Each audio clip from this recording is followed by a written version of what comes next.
using tinted brush and pick up is a good amount of condensed glue gel. Keep in mind, you do not want to do it too thick because you don't want it to like your glitter, sugar glitter, because it's the particle is small. You don't want it to like soaking wet into that condensed glue gels and no wet top coat. And you can see that I have a good amount, but it's still a lot more.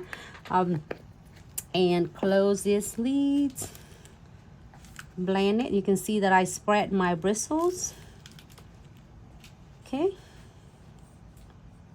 And then we are going to apply the no wet top coat. So now, this technique is really cool though, because you can do the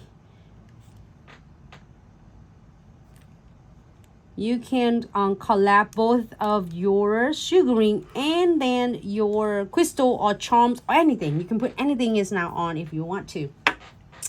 So I'm gonna pick up some of the, I'm gonna do this too, these two colors to ombre. So what should we do? Should we do this color? This color? Maybe yellow? What do you think? Or this one? Or white? Well, I'll do this. green, why not? Yes, more teal. I'm not using the little one.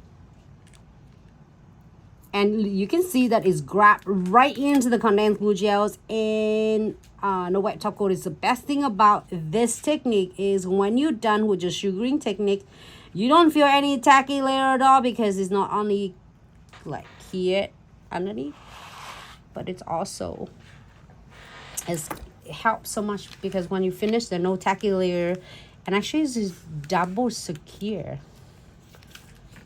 So now I'm gonna put the tray out on the station. So now if a lot of you start doing it like a lot of time and then you feel comfortable with this, you can hold the tray at the same time holding the client's nail or your own nails.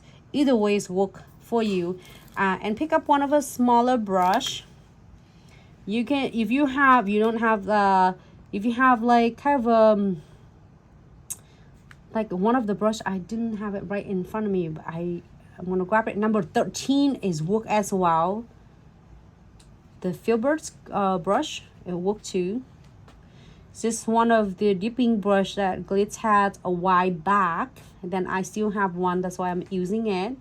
So I'm not just sprinkle right where half of the nails is. I just want to create the effects of like a little bit of fading ombre look right there, if you're seeing it closer. And then I just want it fading a little bit right there. Okay. And then I am go ahead and sprinkle it using my scoop, because the reason is I didn't want to pour this whole entire oh my god, I just talk and then just blow that in the nails. That's okay. Just sprinkle a little bit right. It's like more condensed right on the free edges on the tip of the nails, because I still want it to get a little bit of fade, like a little bit look fading on the middle of the nails, because we are going to ombre the white sugaring part on that. So now we are going to tap a little bit on the edges, so then that way it will like take off of the excess glitter. So now if you don't want anything else, you're gonna leave it like this as an ombre. Absolutely, you can leave it alone like that. It looks so cute. But if you decide to getting ombres on it, so we're gonna move on. So leave it like alone like this for a second, because I am going to pour these yellows back into the jars. More like I'm showing step by step, but if I'm doing with the clients, you see I'm doing with 5 nails at half or 2 or 3 nails at first, and do advise the clients don't touch, don't like hitting on anything else, because we're all going to do another ombre. So I'm dust this off because I don't want the yellow contaminate to the white glitter. All right, so we're gonna get like have another tray, a 2 tray. Usually two trays and scoop, so then that way you can have at least 2 of them. So now, again, if you don't want anything else, you want just ombre like this, just leave it exact as it is and key it for 60 seconds. And then you're good to go. And you can go using precision glue gels around your flowers and add some bits on the top of the flowers if you like. But I didn't, see that I didn't dust anything off yet. It's still wet. It's not going anywhere. It's not going to key and dry until I am going to place it under the LED lights. So now we are going to using the brush. Make sure you like dust all that brush off on the paper towel so then it won't have any others. If you remember back when I did it dipping, I usually have 2-3 brush so then it will not contaminate. But this is one of the cool things about the glitter. So sugar glitter is not going to contaminate. It's hot like you have a powders. So I'm gonna go ahead and using the scoop and sprinkle it in a little bit more,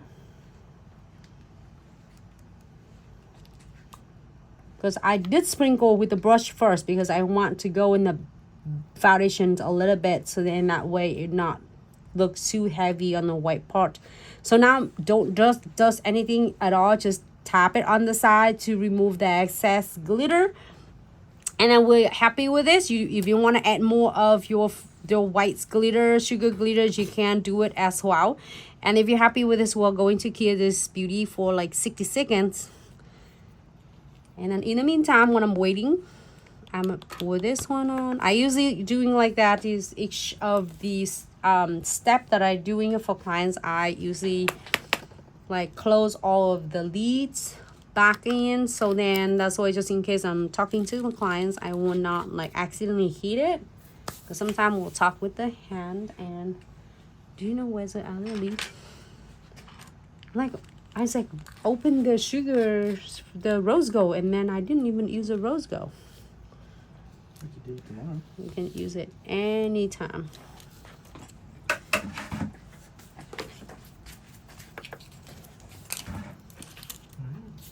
So we're gonna clean the table. On the really table. nicely. So then it will not contaminate because it's already, once your sugaring is sprinkled on the top of the condensed glue gels and the wet top coat, it's not going to pick up any other colors at all besides just the color we already sprinkle on.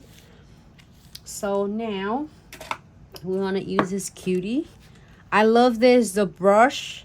It actually is soft, but it's strong enough that to remove all the excess sugaring without like really abrasive for that. It's just really more gentle on that. That's it. You know, we're thinking the white looks good too, the white flowers, you know.